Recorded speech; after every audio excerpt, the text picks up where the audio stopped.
اعوذ باللہ من الشیطان الرجیم بسم اللہ الرحمن الرحیم رب اشرح لی صدری ویسر لی امری واحلل عقدۃ من لسانی یفقہوا قولی۔ آج ہم اپنا صحیح حدیث کا سلسلہ جاری رکھتے ہوئے صحیح بخاری کی تیسری حدیث پڑھیں گے۔ بسم اللہ الرحمن الرحیم۔ یحییٰ بن بکیر، لیث، عقیل، ابن شہاب، عروہ بن زبیر، ام المومنین حضرت عائشہ رضی اللہ تعالیٰ عنہا سے روایت کرتے ہیں، حضرت عائشہ رضی اللہ تعالیٰ عنہا نے فرمایا کہ سب سے پہلی وحی جو رسول اللہ صلی اللہ علیہ وآلہ وسلم پر اترنی شروع ہوئی وہ اچھے خواب تھے جو بحالت نیند آپ دیکھتے تھے، چنانچہ جب بھی آپ خواب دیکھتے تو وہ صبح کی روشنی کی طرح ظاہر ہو جاتا۔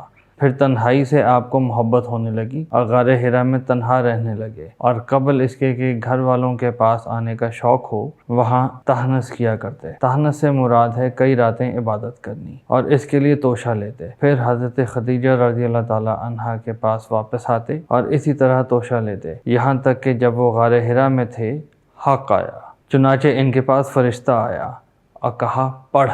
آپ نے فرمایا میں نے کہا کہ میں پڑھا ہوا نہیں ہوں۔ آپ بیان کرتے ہیں کہ مجھے فرشتے نے پکڑا اور زور سے دبایا یہاں تک کہ مجھے تکلیف محسوس ہوئی، پھر مجھ کو چھوڑ دیا اور کہا پڑھ۔ میں نے کہا میں پڑھا ہوا نہیں ہوں۔ پھر دوسری بار مجھے پکڑا اور زور سے دبایا یہاں تک کہ میری طاقت جواب دینے لگی، پھر مجھے چھوڑا اور کہا پڑھ۔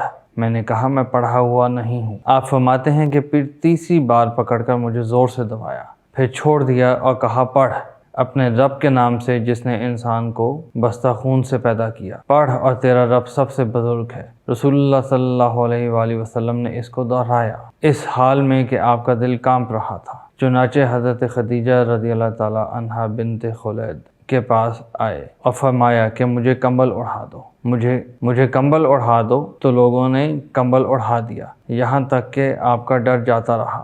حضرت خدیجہ رضی اللہ تعالیٰ عنہا سے سارا واقعہ بیان کر کے فرمایا کہ مجھے اپنی جان کا ڈر ہے۔ حضرت خدیجہ رضی اللہ تعالیٰ عنہا نے کہا کہ ہرگز نہیں، خدا کی قسم اللہ تعالیٰ آپ کو کبھی بھی رسوا نہیں کرے گا۔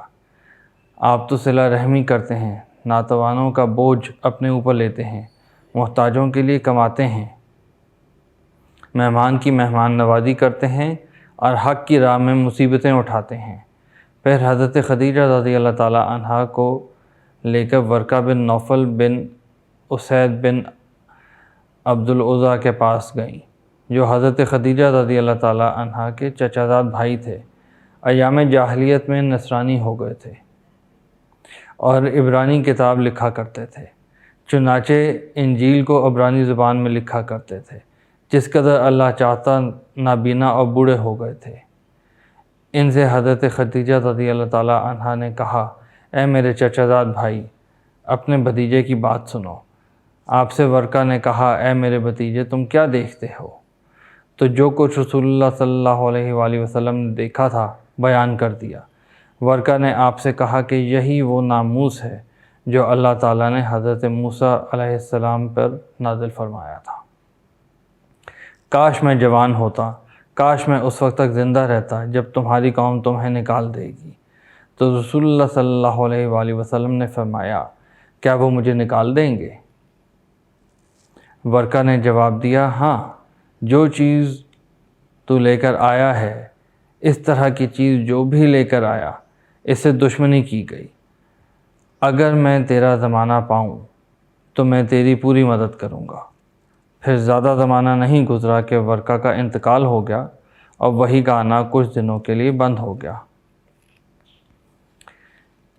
ابن شہاب نے کہا کہ مجھ سے ابو سلمہ بن عبد الرحمن نے بیان کیا کہ جابر بن عبداللہ انصاری وحی کے رکنے کی حدیث بیان کر رہے تھے، تو اس حدیث میں بیان کیا کہ حضرت صلی اللہ علیہ وآلہ وسلم بیان فرما رہے تھے کہ ایک بار میں جا رہا تھا تو آسمان سے ایک آواز سنی، نظر اٹھا کر دیکھا تو وہی فرشتہ تھا جو میرے پاس حرا میں آیا تھا۔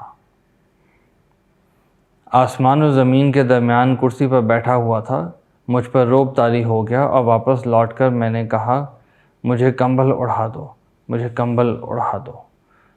تو اللہ تعالیٰ نے یہ آیت نازل فرمائی اے کمبل اوڑھنے والے، اٹھ اور لوگوں کو ڈرا اور اپنے رب کی بڑائی بیان کر اور اپنے کپڑے کو پاک رکھ اور ناپاکی کو چھوڑ دے۔ پھر وحی کا سلسلہ گرم ہو گیا اور لگاتار وحی آنے لگی۔ عبداللہ بن یوسف اور ابو صالح نے اس کے مطابق حدیث بیان کی ہے، اور حلال بن رواد نے ظاہری سے مطابقت کی ہے۔ یونس اور محمد نے فوادہ کی جگہ بیان کیا۔ یہ تھی حدیث۔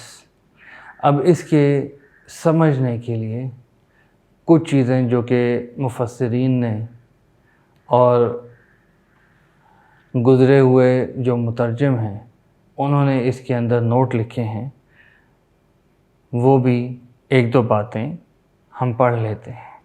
پہلی بات یہ کہ جو غار حرا میں وحی کا ذکر کیا گیا کہ وہاں رسول اللہ آرام کرتے تھے اور کچھ دن گزارتے تھے، تو یہ ملت ابراہیمی کے زمانے کی جو عبادات تھیں ان عبادات کے طریقوں میں سے ایک تھا، جس کے مطابق رسول اللہ اپنی یہ عبادت کرتے تھے۔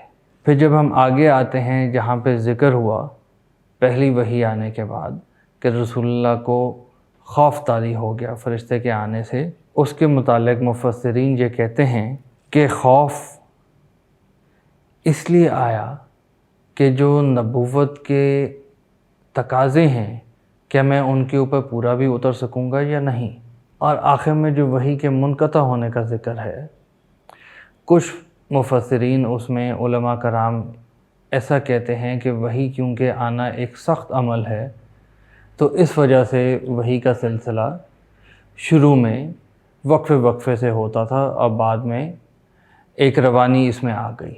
لیکن کچھ علماء کرام کا یہ کہنا ہے کہ وحی میں جو پیغام بیان کیا جاتا ہے، جو اللہ کے احکامات تھے، ان میں اس لیے وقفہ ڈالا گیا تاکہ پچھلے حکم کو بخوبی سمجھا جا سکے اور اس پہ عمل کیا جا سکے اور اس کے بعد نیا حکم آئے۔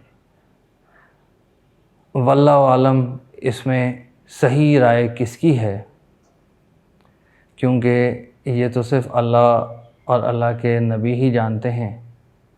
ہم نے تو آپ سے صرف وہ بیان کرنا تھا جو کتاب میں لکھا ہوا ہے۔ آج اس پروگرام میں ہمیں اجازت دیجیے، انشاءاللہ دوبارہ اسی سلسلے کی اگلی کڑی کے ساتھ حاضر ہوں گے۔ اگر آپ کو یہ ویڈیو پسند آئے، ہمارا یہ طریقہ پسند آئے تو ضرور اس ویڈیو کو لائک کیجیے گا اور اپنے احباب کو شیئر کیجیے گا۔ اللہ حافظ۔